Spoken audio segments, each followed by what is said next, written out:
आधुनिकता की दौड़ में प्रकृति के दोहन से अक्सर विभीषिका आती है। आधुनिकता के नाम पर प्रकृति का अंधाधुंध दोहन हो रहा है, जिससे कई प्रजातियां लुप्त हो गई हैं तो कई प्रजातियां विलुप्त होने की कगार पर हैं। गौरैया भी उन्हीं में से एक है। पिछले कुछ सालों में गौरैया का विलुप्त होना चिंता का कारण बन गया है।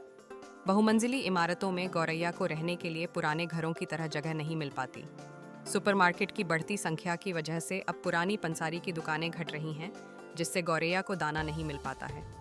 इसके अलावा मोबाइल टावरों से निकलने वाली तरंगें भी गौरैयों के लुप्त होने के बड़े कारणों में से एक है, जिसके परिणाम स्वरूप गौरैया तेजी से लुप्त हो रही हैं।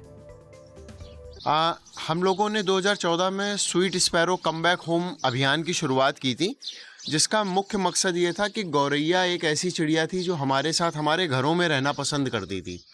लेकिन ऐसा दौर आया, इस तरीके का विकास हुआ कि हमारे घर इस तरीके से बदल गए कि गौरैया ने हमारे घर छोड़ना शुरू कर दिया, क्योंकि उन्हें रहने के लिए उपयुक्त स्थान नहीं मिल रहा था। इस बात को सबसे पहले सन 2014 में एक नवयुवक गौरव वाजपेयी ने महसूस किया। तभी से गौरव ने गौरैया बचाव अभियान की शुरुआत की, जिसके अंतर्गत वे लोगों को गौरैया के महत्व और उसके पर्यावरण में योगदान के बारे में बताते हैं।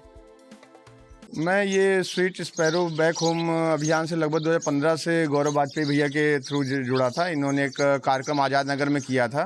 उस कार्यक्रम में जब मैं गया तो मुझे लगा कि हाँ, ये बहुत एक अच्छा अभियान है और एक जो घरेलू चिड़िया जो हमारे घरों से दूर हो चुकी, बचपन से मैं भी इन चिड़ियों को देखता था, लेकिन अब देखा ये इनकी संख्या में कमी आई।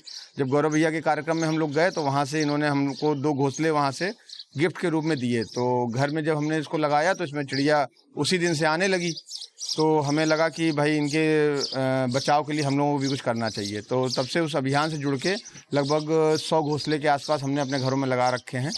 गौरैया के बचाने की कवायद में दिल्ली सरकार ने गौरैया को राज्य पक्षी घोषित किया है और देश में 20 मार्च का दिन गौरैया बचाव दिवस के रूप में मनाया जाने लगा है।